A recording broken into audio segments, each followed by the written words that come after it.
1, check 2. This is it. Welcome to the Cannabis Coffee Hour.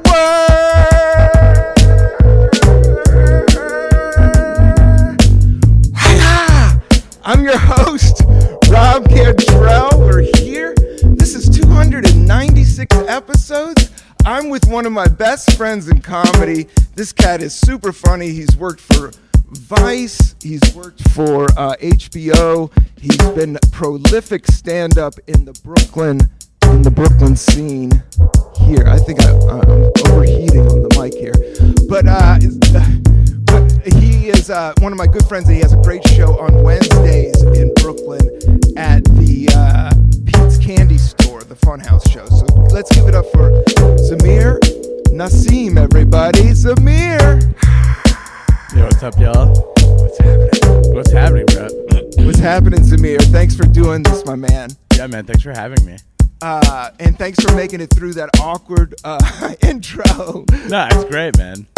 But I do like to put a little bit of bells and whistles on it, and I'll have some deep dub on there. Usually I have a beat machine, but I'll just pump some just heavy dub on that.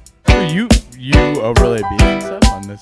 Yeah. And I make them on my phone. I make I've all the theme musics I've always made. And out of all these episodes, and they're all on YouTube, I have not gotten one copyright. Oh, really? None. You're pretty good at this. Yeah. They're so over-vigilant about the copyright. Yeah. Because they'll get you. Yeah, they will. You know these streets. You know these internet but streets. they'll wait till you get like a good amount of views, and then they'll be like, nah, like we're taking the audio out. No. Yeah. That might be. It might not. I might be still under the radar. Is the other thing. I could be way deep in the radar. We're way deep in the cannabis and the coffee and the jazz scene here in the Brooklyn comedy 2024 universe. So I don't know, man. What do you use to make beats? Do you use like an Akai drum machine type thing? No, I haven't ever stepped up to an MPC. Like the first thing I had was a groove box, and that was the original.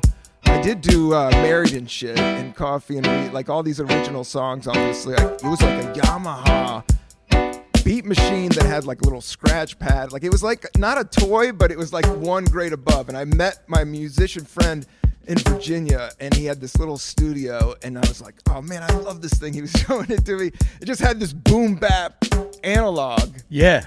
And that was the first thing I played. So I never really programmed beats. Now I do have like this little 808 thing that does beats, and then I do GarageBand. Like I could do loops. Yeah. And just simple loops. Like I'll get baked and drink coffee and then just get into it for like 9 days. That's fun. I love that because like I'm trying to get a simple drum machine or like something to make like simple stuff with, just to learn and just to like do with my kids. And I'm like, I want to find an easy one that isn't, because whenever I buy a gadget, I'm like, yo, it's gonna be on right now. Watch this, and then like I get lost in the instruction manual. I'm like, oh no, this is especially with synthesizers. Yeah, you gotta be careful because I'm a novice, and I have been going to GarageBand. I've been playing guitar and stuff a lot lately, and then messing with samplers. And I've been going to GarageBand,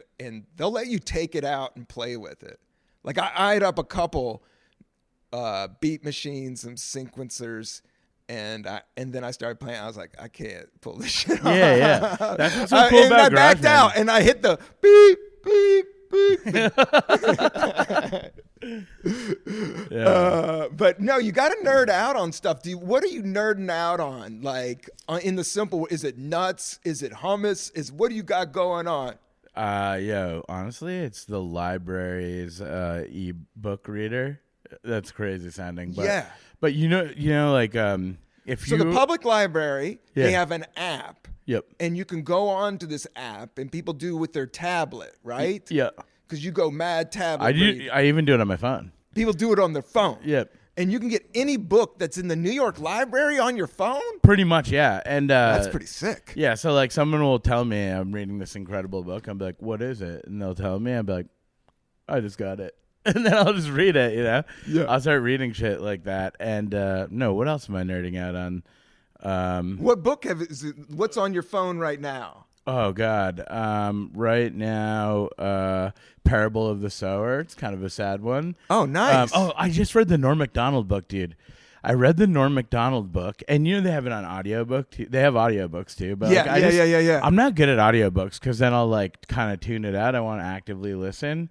Yes. And then I'll be like, wait, what? Like all of a sudden, You're folding your laundry and you're like, oh, do I really have this shirt? Yeah, exactly. Yeah. Then I'm like, wait a minute, I forget what they're saying. But when I read, I got to focus. Yeah, exactly. Yeah. I just want to be in it and like consume it. And like, but his book is incredible. Have you read it? Because you got to hear his voice, right? Yeah, in your head, like in your head. I mean, that's a special treat. That's not even a book. That's it's like so great.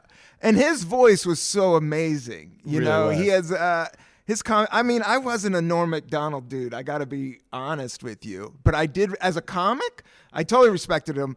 And then that one set on Letterman with that World War II joke was like one of the best jokes I've ever heard. And I was just like, oh, shit, man.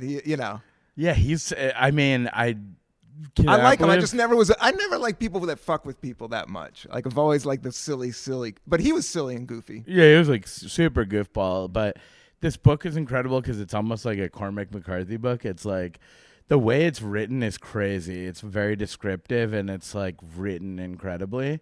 So you're like, did he actually write these words? Because he would be an incredible talent. If like, it's as though he's like a masterful author, not like a comedian. That's how well it's written. But it's funny stories. It's all exaggerated and it's all like based on a true story. So you know why I believe you? It's Canada.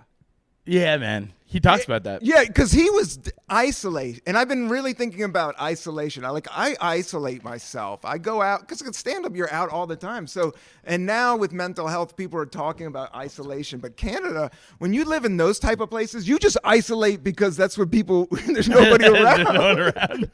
You're sort of isolated. Yeah, you're right. You are going nuts, yo. You are going straight to the funny farm. And he grew up on an actual like farm. Like a really rural farm, and like I think he's a country boy. Yeah, like a 100%. Canada country kid. Yeah. But yeah, that would sound. And yeah, I did hear that like he was like kind of a heavy writer. Like he was a little bit deeper than some comedian books are like. Yeah, some of them. You buy them at a truck stop with some. Yeah. With some you might as well. Yeah. You get some pickled sunflower seeds. Yeah, in that absolutely, book. Man. But no, he was kind of going heavy with it, Were you a Hunter S. Thompson fan? Loved him, yeah. Yeah, as a writer? Yeah, I thought he was great, yeah. Yes. I don't know. What about Jack Kerouac? Kerouac, yeah, I like Kerouac. I mean, on the road, you can't hate on, it's like listening to classic rock. Like, okay, you want to hate on Dylan, really? Right, exactly. Like, why? Why? The word has been out for a minute. No, he was great too. I mean, now when the greats are the greats, and I think when the art lasts, and there's no argument when the art lasts. Agreed. I mean, imagine like in like 30, 40 years, it'd be 100 years of Bob Dylan, and he'll still be going strong, I'm sure. Yeah. Yeah.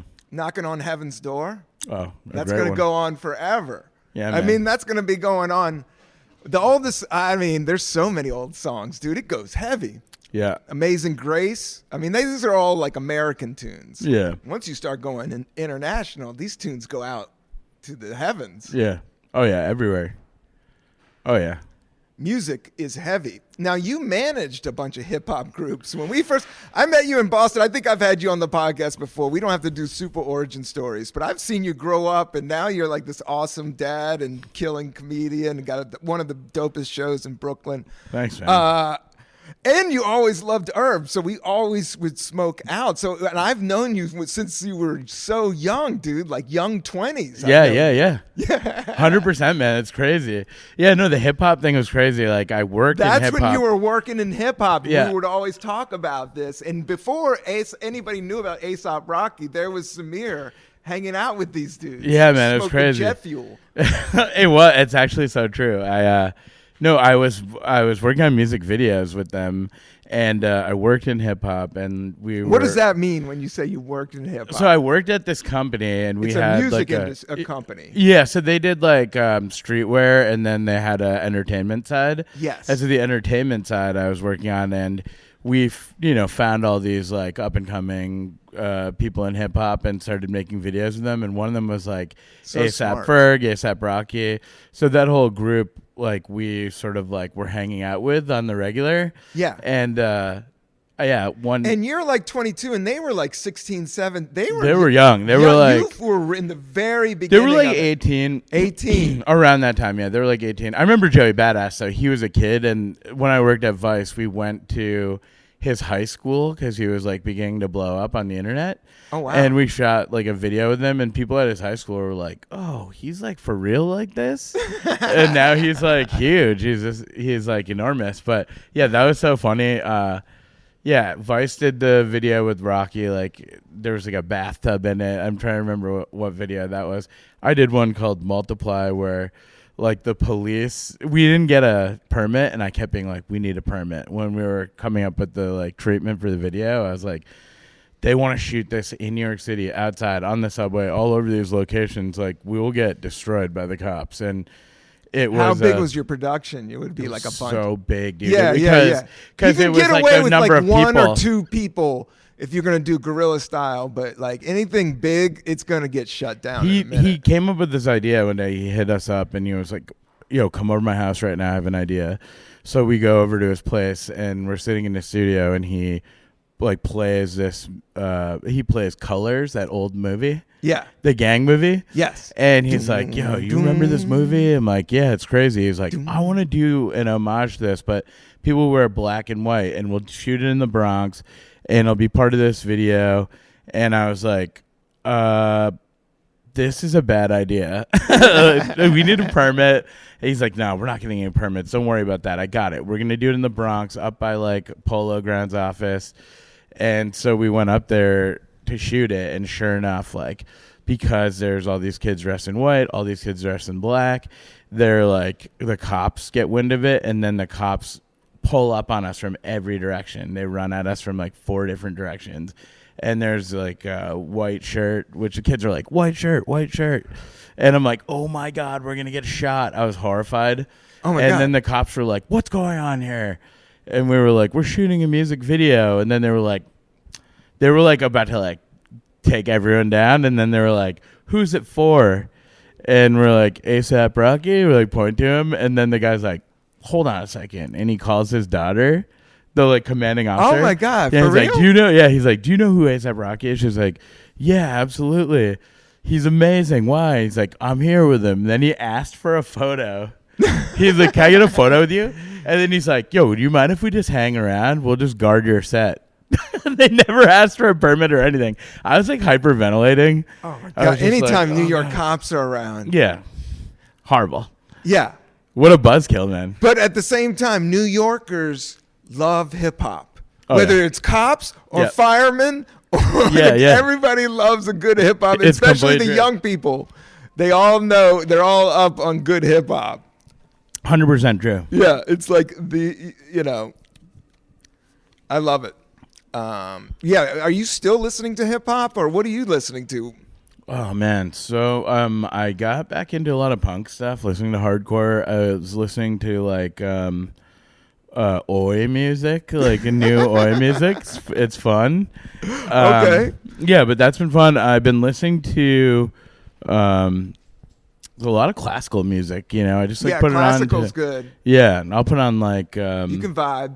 yeah, like Bach, like a Yeah. little Vivaldi, like this kind of thing. Yeah. And just kick it. I've never done the lo-fi study beats thing. Do you know about this? Oh yeah, I love me some Right. lo-fi beats. Hey, Oh, I live with do the you lo-fi know? beats for the last 7 years. Do you know that this is like a crazy phenomenon, but people who have those channels that are popular, that are lo-fi's, what do you call it? Royalty-free, like study beats joints. Yeah. They make like fucking $20,000 a month sometimes, or more than that. But Yes. they make like tons of money just from having that sitting there. Yeah, just and a people loop listen to that playlist. Yeah, and some steady beats. yeah, man. And I'm like, great shit, animation. What more do you want, man? Right? I've been getting into comic books. I've been going back into comic book stores Oh hell yeah! and checking them out lately. And I'm like, am I a nerd? Because I was like, I do have, I like comics. I like good art. And the shit that they're drawing now is like mind blowing. Oh, I gotta learn about the new stuff from you. One of my best friends, he owns Maui Comics in Hawaii. So if you're ever there, you gotta check him out. But yeah, it's like the comic book store of Hawaii. Oh, essentially, yeah, at least of Maui for sure. And yeah, it's really cool. He has like all this great stuff, and he ships stuff out, and like he'll send me a bunch of amazing shit in a care package, and it'll just be, I'll get like a huge like heavy like box of comics in the mail sometimes, and there's like a specific like kind of like real life ish like comic that I like, and then graphic novels. Like graphic novels, things like that. Those are sick. Yeah. What are you reading on? No, I just went into the store and just walked around, and I like comic book stores and I like record stores. Yes. And even not even buying, I just like to go in and look around. But sometimes buying and sometimes not. I might buy some comics here soon. I mean, I like the Teen Titans growing up. I like mostly Marvel, growing up. I had an ill collection, but I sold it when I was a teenager for some money. Really? Yeah. Wow. Because it would have been crazy now, dude. It could have been crazy. I had some number ones of it was the Teen Titans. Yeah. I had the number one of Teen Titans, like 1 through 100 of the very first Teen. That was the dude with the cyborg dude. Yeah. That's mental. Yeah, and they kind of had some edge to them. That was like this older kid liked them. That was like really cool when I was into comics. And I was into this guy, Sergeant. They used to have these army comics I was into. This is just like really super young, like 70s, 80s type of shit. Yeah. But always, my mom would always let us have comic books because you're reading. Right. And she said, so she, wouldn't let us watch TV, but she would just always like get like a stack, go to the antique store and get like 100 of them. I feel like you're better off for that though. Yeah, right? Totally. I was exposed to so much great art. Yeah. No, I think comic books are ill. I kind of am envious people that can draw and kind of can, the element of escapism. Like I could never like get into Dungeons and Dragons, and there's a level where I cut off. Same, dude. I tried my nerd once. level cut off. I'll play some chess, dude. I'll get high and play some chess. I tried to do Dungeons and Dragons once with my friend, and I could not. I had like childhood ADHD. So it was like wild to just have to sit there and be like, okay, what now? And then he was like, first we need a notebook, and then he like took out a pen, and then like we started building out this character. I was like, no, I'm off this. I was like, I want to go play Nintendo Entertainment System. This is not for me. True that. Yeah, man. Are you a big gamer? Not so much. It's funny, I have like PlayStation 5 and Nintendo Switch, and it's like before we started the podcast I was telling you, like I'll get like a fever where I'm like, I need this gadget, and then I'll be like, what the? I don't even know. And that's what happened with PlayStation 5. Like no one could find it, and it had just come out, and my friend sent me a link. He was like, dude, I don't know how this is real, but you can buy this right now. People are desperately trying to find it. I was like, yeah, right. And then I tried, and it worked, and it just came to my house, and I was like, okay, I guess I need to play video games now. And then I tried, and like these new games are insane. Like, which ones do you have? I have Red Dead Redemption 2. Yeah, like, everybody talked about that. You could ride a horse. Yeah, that was from like PlayStation. Joe Pera loved that one. Yeah, the horse thing. I have like a whole bit about it, but it's like, like it gets to. What I realized was like that one's like story one, right? That you just got to keep on being into it and shit. Yeah, it's like Frontiers style story, and it's like you got to go ride your horse, but in order to ride your horse, you got to take a bath. It doesn't want you sitting on it because you smell bad. But then you got to learn how to make soap. And I was like, I got to learn how to make like soap in a game. I might as well do it in real life, like and turn it into an Etsy store or something. Why am I making soap in a video game? It was wild. Yeah, shit, man. Yeah. That one's, but there's any basketball games or no? Whenever I do those games, I did like the snowboard games. Oh, those are so fun. Yeah, I like the ones where I could feel the adrenaline and Right. that I'm shooting down. Yeah. Those are the ones. And car games I liked. Mm-hmm. Yeah, I think those are the ones I enjoyed. But it kind of does go back to like getting older and meditating and Zen and just like this crazy internet life. It's like the more shit you have, like every new gadget or new toy is a new problem. I agree. That's why I'm like, people have like 20 cars, and it's like, dude, each of those cars has 10,000 problems about to happen. Literally. That you gotta fuck with. Yeah, exactly. You You'll have know? to like fix. You have to fix And deal you have to with, like maintain and your them. butthole itches, and you're walking around, and a bee's trying to sting you. Yeah, big time. Yeah, man. Yeah, man. What about? What do you? How, do you still? I mean, you always smoke. Like you always have your own style of smoking too. You're very social with your smoking. Yeah. Is that the way you still are these days? Yeah, I think both like at home and luckily in public now, right? Like Yeah. back in the day we would have to be like very low key about that. But now like it's New York, so you can just Thank smoke God wherever. Thank for God. the legalization of cannabis. Am I right? Yeah, man. It was Like so, all this, not to go, but all this Trump shit and all this weird World War III. At least we got some weed going I on. know, seriously. People were getting arrested for smoking weed outside. Dude, I Crazy. got 3 nights in the jail, man. I know everybody got hassled, man. Everybody's life was a hassle. Now that hassle is not there. Thank God. And it takes People that are getting element. bold, but I just do. It's at least a little bit more of a truthful life. Yeah, for sure. And also, it destigmatizes it because people are smoking cigarettes all over the place. Yeah. And then nobody can smoke weed. And it's like, the cigarettes are way worse, man. Way you know? worse. And, but I also think it removes that, like, anxiety and that level of, like, worry when you're smoking. Like if you want to go out and have fun and, like, go to a show or something, smoke some weed, like, you were nervous when you were smoking it that you were going to get caught. So it ruins like the moment a little bit, or puts like a damper on it. Yeah, it makes But now it it's just like another nice element. to be able to like go out and just have like a couple that away. toots. And to be a little bit older and bolder that I am, like, yeah, for my knees. I always say with the cannabis market, I do believe it's like for 30, 40, and 50-year-old dudes, or girls, it's for, yeah. I think cannabis is good for growing old if you I can agree. handle it. But some people can't, some everybody's people got can't. their own. Everybody got their own gig, and they got to figure themselves out. I honestly realized that too as an adult, where I used to say, well, maybe you haven't found the right strain or something. Now I realize that it's not for everyone, and like I feel blessed that it adds to my life rather than like subtracts. And I think it's a great natural medicine. I don't often take like Tylenol or Advil or any of that kind of stuff. It's like for me, I'll take like a toot or two, and I'll feel like instantly better instead of like putting my kidneys and whatever through. 100%. Yeah. No, I always Sameer. I always used it as a way to get away from hard drugs. Yeah. And drinking. Yeah. And I thought drinking was whack. And I thought hard drugs was whack. And I knew like it just took a toll on my body. Yeah, and I smoked cigarettes too. I was messing with tobacco since like the 3rd or 4th grade. Right.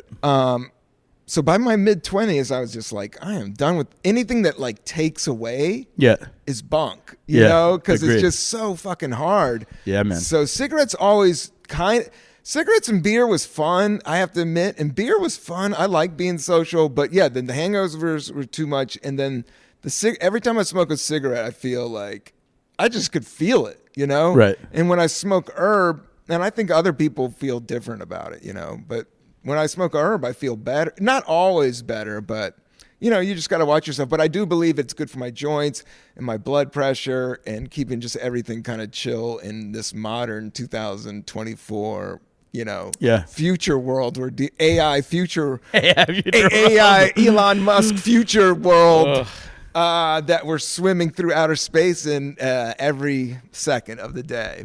Yeah, man. I think that's funny that you mentioned that because I But think I haven't done much psychedelics. Have you? Are you? I know the mushrooms are mad out there. Have you been dabbling? Have you been? Yeah, man. You know what? Afraid. I took a bit, not purposefully, but like just coincidentally took a break from them. I used to eat them much more often, but mushrooms for sure.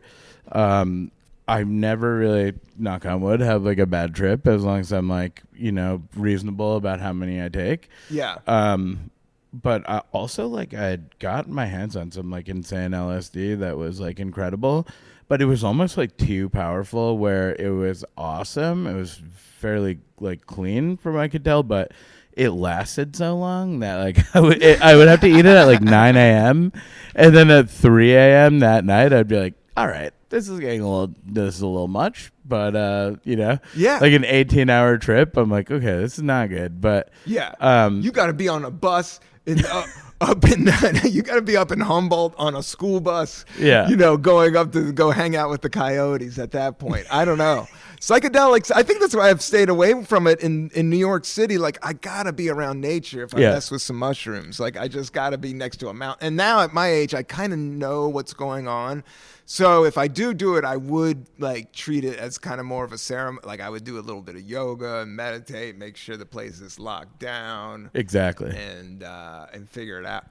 Figure it out. Yeah, that's like, with a I mean, quilt that's the and a best. friend. Like, And, yeah, a like dog. the wilderness, Yeah, and the like wilderness, it's like nice because you feel Make some coffee. Yeah, 100%. Like you just Yeah. feel like you're in a safer space and stuff. This concrete jungle is not the ideal place for it. Yeah. Yeah. Yeah. Though I would go out some nights and like just be tripping like crazy. Like on my birthday, like a few years ago, I had a party and it was just jam packed, and I just ate these insane mushrooms. I just thought it was funny, and then I was like, wow, I am flying. I was like profusely sweating. And you were having a good time. Yeah, it's having a great time. Yeah. I told a story on this. Is like I think one of the first times I took mushrooms, I saw Maceo Parker. Oh, no way. Do you know who that is? Is that a drummer? No, it's a horn player. And he played for like all these funk bands. Like he was just doing a loop of all like these places in Colorado. But he played with James Brown. Oh, and really? then he kind of got in with the jam band circuit, and he just was like, I don't know. I saw him on this one night, and he had a horn section, and they just tore it down. Like everybody was dancing. It was like, bang! It was just funk. It was just straight incredible. funk on super mushrooms in your 20s. It was just like, that's tight. yeah, it was fun. I feel like Parliament Funkadelic was like a very what do you call it? Psychedelic. Like they got like really I think they got really into psychedelics, and that's what made them funkadelic. I think I heard a story about this. Oh yeah, they were they were the Black Grateful Dead. Yeah, dude. they really were. They Dude. were those cats. Yeah, they're man. ready to go one step further into the beyond. They really were, man. They were wild. And but also a brilliant musicians as the Grateful Dead. Like they were, some of the best musicians. Incredible, man. And also, George Clinton also played with James Brown. Like it all comes from like Bootsy Collins, James Brown, Bootsy Collins, George That's Clinton. that's what I thought. He did. And then Red Hot Chili Peppers. There you go. Yeah, all the way down the line. Yeah. Dude, that's crazy because that is one other thing I'm nerding out about right now is the Grateful Dead. I mean, I have been for years and stuff, but Right. now just going back and listening to a bunch of old live sets, and it's just wild because every single version of this song is different. Like, you know what I mean? Like every night was a different night. Yeah. In And way or some another. years are the best. I guess the best for them were the 74 Yeah. to 76 Yeah. era. Even like 77 live at Cornell is like incredible. Yeah, 77 when they get the second drummer back. But even the shows right before they have the second drummer, like they're doing some really interesting, cool shit. Like Dude, the whole incredible. time. Yeah. No, the Grateful Dead, you can't fuck with them in terms of art and writing and no, yeah. Just I mean, I started in the musicianship, San Francisco, but I used to hate on them when I was young. Same. I couldn't stand it. Yeah, but I did see him. I did see him at RFK, and I was liking him by then. And I saw with Jerry, and Wow. I saw him for real. Yeah, real. Yeah, that's And the real. they were amazing, and they sounded amazing. It was, and I also saw the Who at that same stadium, RFK. And Oh, it was really? bigger than that. Yeah, I saw a lot of. I saw the Tibetan Freedom concert. I saw the that one. Beasties. Yeah, fucking yeah. That was ripped crazy. that place apart, man. Dude, yes. Yeah. I I mean- just saw some ill shows there. And that was at RFK, you said? RFK, and that's where the Commanders, the Redskins played. But they also did this cool thing, like for the alt kids. It was the HFS festival, and that was like Nirvana and shit would play, and they would play at that stadium. Amazing. Yeah. Yeah, I think Gabe was at that show too. Yeah, the Tibetan one? Yeah. Yeah, I bet he was. Everybody I think in DC. he told like a funny story about it like one time. I'm trying to remember. Gabe, you host a show with. Yeah, that's right. Sorry, Gabe Pacheco. Give a shout out to your podcast. Oh yeah, it's called Halal Cartels. Word. Yeah. Yeah. Yeah, man. But the dead man. The thing I love is how like you can be incredibly like lifted and high and just be listening, and then everything will slowly like filter out, and then someone will just have their like solo, and it's just bananas. And then like the drum solos are so wild. You're just like, I don't know. It's like, and then the Jerry guitar solos are the illest. Bonkers. Like yeah, bananas. Bonkers. Yeah. And then you're just like bopping along. And Roads is a great Jerry song. It's so incredible how they speed up, slow down, speed up, take you on this journey. Oh, even yeah, they are solos. jazz. They do all tempos. They're blues, doing all jazz, world music.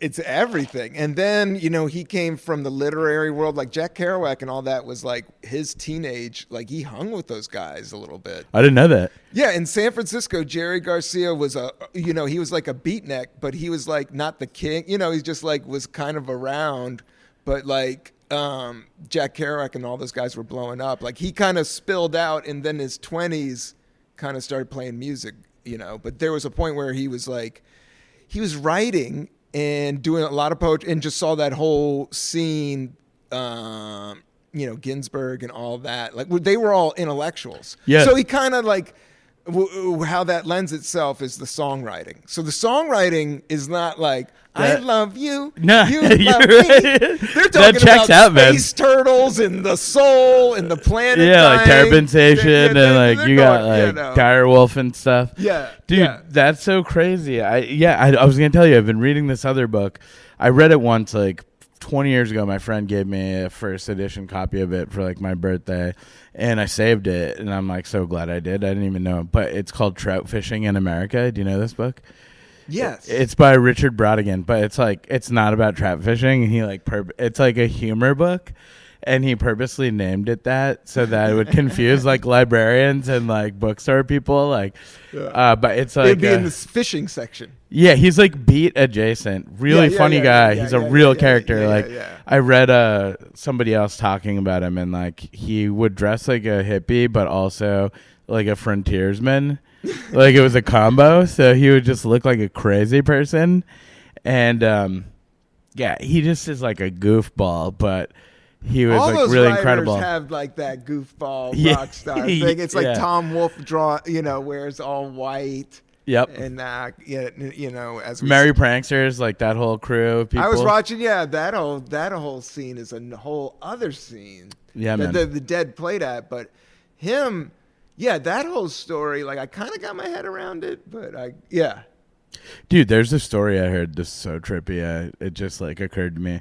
But there's this guy who became obsessed with mental health and like about managing mental health and like well-being with mushrooms, with psychedelic mushrooms. Yes. And he was a master horticulturalist. He went to South America and found a like mutated psychedelic mushroom. So he collected spores from it and mislabeled them purposely and brought them back to the US and started growing this until like he got like an albino one of it that was like massive, which is like the origin story of albino penis envy, that mushroom. Yes. And ape, they call him. And I guess like he was like saving up money to make a huge industrial like factory to make like mushrooms to like disseminate among the people to cure like mental health and stuff. Yes. And then he was like found dead randomly. But this story is so crazy because I was thinking about what we were talking about earlier about mushrooms, and I was like, wow, that was like a Walter White story of like a mushroom guy when mushrooms are supposedly like so chill. There's still like this weird seedy underworld in the mushroom game. Yeah. But he was like adjacent to like all of the Grateful Dead people and like those those folks, and so he a lot was of like the bear stuff, of mushrooms. Yeah, man. Yeah. And yeah, totally. Like even weed was like a Grateful Dead, like the dissemination of seeds across the United States was also directly linked to the Grateful Dead, and them going like, so like sour And diesel. California is like the best place to grow cannabis, like in the world. Exactly. You know, as much as this New York, and the New York weed I love. Shout out to all the Harney brothers sponsoring this episode secretly. But I love the New York weed. But classically, you know, in terms of agricultural, California has the best Incredible soil and light. Yeah, you can't beat it. I mean, people are doing great things in New York and working on it, but still, it just never matches up, sadly. Yeah. It's funny, no, though. It does. It does match up. To me, it really does match up really well. I think the California went a little too wild, like almost the Kush got so frosty, and that's how the whole spray-on movement happened. Yeah. It almost got so crazy. Whereas, but the real, or where you usually used to get in the 90s, the people that had the best weed and probably still do to this day is the old hippies. Yeah, from they Northern absolutely California. do. Yeah, Dude. they were the original. They were the original cats that like brought it to the world. Look up Big Sur holy weed. This was a weed that was grown in like Big Sur by like a select few people. Oh wow! And they had like the seeds and like the cuts, and I'm not sure how much of it still exists if anyone keeps cultivating it, but it was insane. And the Beatles would smoke it because it was a limitless high, so you just kept getting higher. You didn't hit like a wall, and you wouldn't get tired. So it was supposedly like this like utopian weed that was like meant for creativity, and you could only get your hands on it if you knew these people. I can see that happening. Isn't that cool? I've been to Big Sur, and it is like on the side. It's literally on the side of America. You're like, you're literally like look like you're on this like grassy knoll, and you're looking out onto the ocean. You're like, oh, that's the end of America. But it's beautiful. Like the sun is all on it. Like the sunsets are some of the most beautiful sunsets in the world. So like picturesque and like amazing. Yeah. And the nature is just, and it's so it's rocky and like so classically it's hard terrain to like live there. So it's like, not found out. Now it's found out a little bit, but it's still hard to get up in there. So I could see weed growing. What I'm saying is I could see weed growing really well up there. Oh, yeah. It was, I think it's the perfect place. Yeah. Yeah. Northern California is a great, great place. You were in SF for like a long time, weren't you? Yeah, not a long time, but it's weird that like those early years, mean so much. But yeah, 99 to 2002. Yeah. 99 to the middle of 2003. Yeah. And then I moved to LA for like a year and a half, and then I came to New York in 2005. Yeah. So I've been here for so long. Yeah, man, almost 20 years. I know. Yeah. We're New Yorkers. Yeah, man. I've been here for 14 years. Yes. Yeah. I remember you from Boston. I know, dude. That's so crazy. Time flies, man. Yeah, I love it. It's been so good. What do you got coming up? Like, you don't have to do comedy wise. I guess, what else are you obsessing on? Do you mess with vinyl? I do. What's so funny is I have a Stanton TAD like turntable, like the old DJ turntable. Yeah. So I had like a set and I had a mixer and stuff. Oh, really? Not even the Serato, like the classic joint? Yeah, I had both. Yeah. So Oh, I had wow. Serato. Like I used to DJ back in the day, but so I had Serato, the first version of Serato, actually. The first Serato like Bach. is sick. When I saw that, it's so much fun. I think everybody would love to have Serato laying Dude, you know what's around. crazy? There's a YouTube clip of this, but it's just the RZA from Wu-Tang. He's like eating and talking to a guy at like a restaurant. I think like a Chinese restaurant. And he's like, Serato? I invented that. And he's like, what? And it's like, before Serato existed, RZA like spent all this money developing like vinyl, manipulatable vinyl, so you could like digitally manipulate vinyl, and he had a prototype and everything. Then Serato came out with Serato, and it was like a wrap. Like he didn't even bother putting it out because he couldn't compete, But yeah, Serato is so cool. Yeah, And there's a great clip when you just said that. When I said somebody doing a Serato, it was Rakim going up to DMX. He's like, yo, the other night I was hanging out and I had my Serato, I had my turntables, and I was cutting DMX. Really? Just going back and forth. Because with Serato, it's really easy. Yeah. It's whatever you have on your Spotify. Yeah. You can just go, and then the scratch isn't like, it doesn't have to be in the, I guess it does have to be in the groove. Yeah, I mean, You have to have some skill, but yeah. if you know a little bit about DJing, dude, you can it rules. handle it. I mean, like, what was interesting was I would do like straight up vinyl, so I'd bring a crate with me of all my selections, and I'd be like hauling a crate or two in, and then I was like, yo, this is getting wild, and then I realized, oh, well, Serato, I bring a hard drive, and I have thousands of songs I can beat match in like 1 second. I would really not cheat, and like I would normally be like using my like mind to be like, oh, what am I gonna put on next that would like match with this? But it makes it so easy that you could beat match it, and then you can just like easily crossfade between two things without any guff. Like, you know what I mean? I totally know what you mean. Yeah, because beat matching was the hard part with turntable. People are like, oh, what is a DJ? But before Serato, you had to like really understand tempo and pace of every song you were playing, and then to actually try to blend them, they would say it's called blending. Right. But when Serato came, when they do that beat match, like when it was like, and when, oh man, it was sick. And then you could like, you would easily just like pick among those songs if you wanted to. But yeah, it just made it so easy. That's when Girl Talk came in, and that every song was remixed, like more than a feeling. If you smell rose, it smells like doo doo. More than a feeling. Oh my God, it's so true.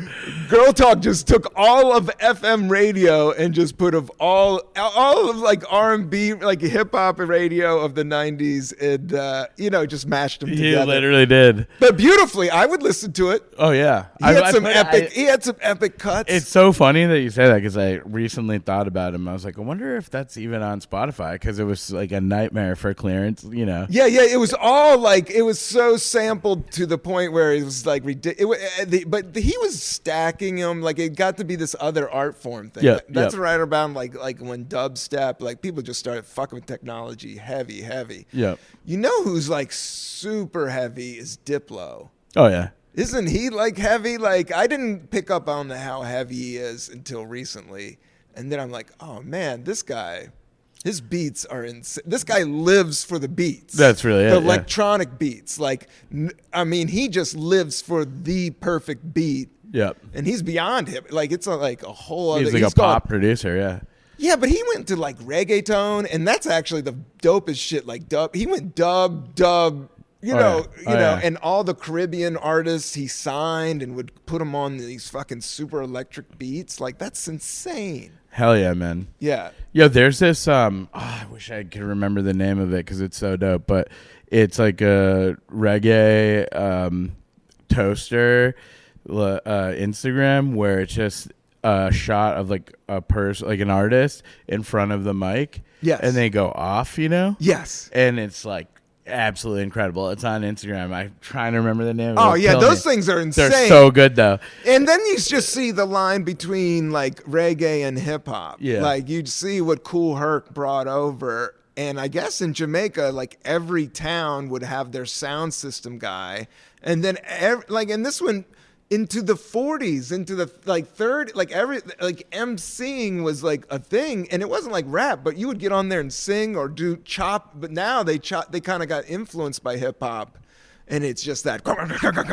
Yeah, and like even before that, they were doing like their own sort of rhyming and like stuff like that, and singing. Like it was like the softer shit. That's like. No, Sister Nancy. Like the softer shit, that shit sounds harder than the hardest shit now. Yeah. You put on the most evil death metal, but then you follow it with a no. Yeah, that's so true.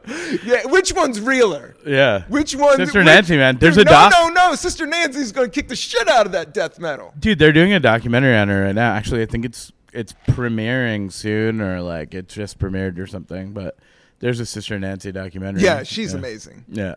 So I've been going deep into those dub records, and like you see all those 90s hip, like Dipset would just fucking chop up some of these old reggae tunes. Oh, yeah. Like all these old, like, no. And then just even some other stabs like they do is all like beginning of reggae tunes. Yeah, that's dope. Yeah. Man, we're at what? How many minutes? We're at 44 minutes, my Oh, man. wow, we're coming to a close It's here. the cannabis coffee hour. You know, I hope I can hang on to you for a little bit. I guess what we talked about music, we talk about cannabis, we talk about comedy. Do you talk about just your show, Pete? Give that a proper send out. Oh, yeah, and let man. people know, because this is like weed music people. Oh, hell yeah. So we have... So this show is perfect for you. Yeah, hell yeah. Well, we have a show every Wednesday night at Pete's Candy Store in Williamsburg. It's a music venue / comedy spot.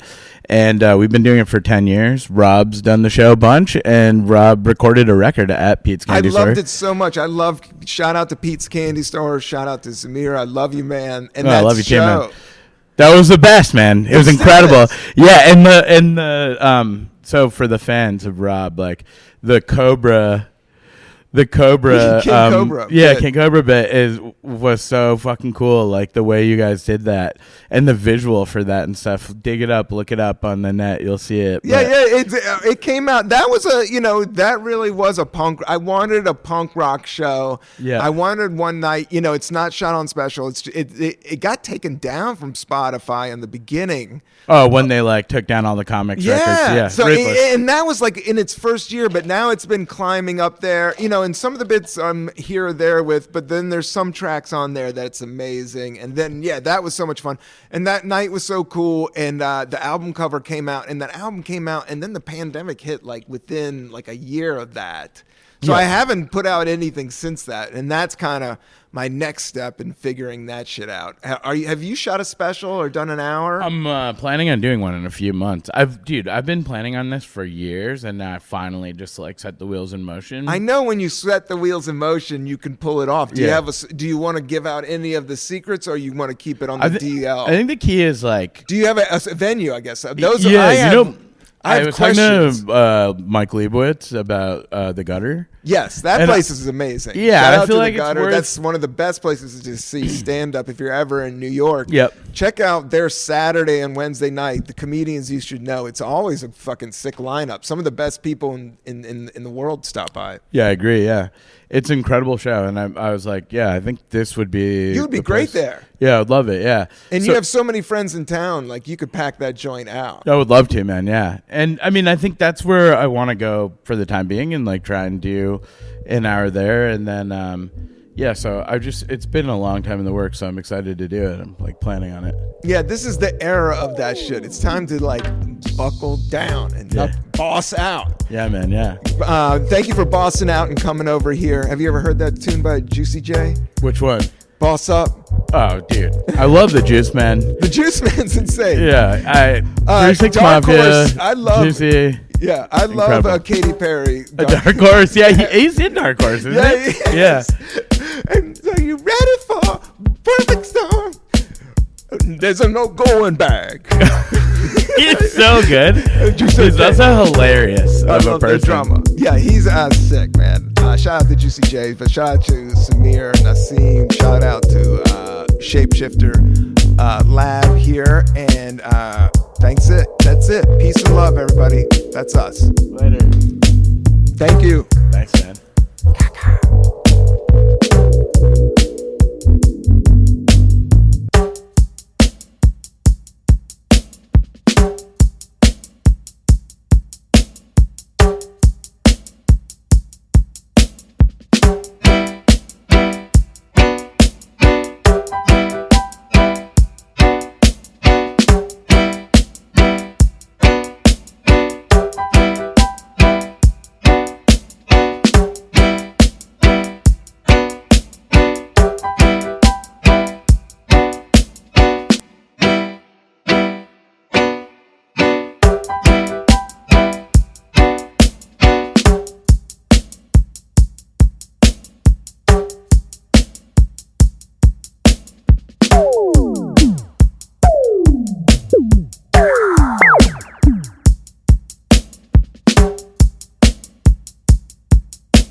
Peace.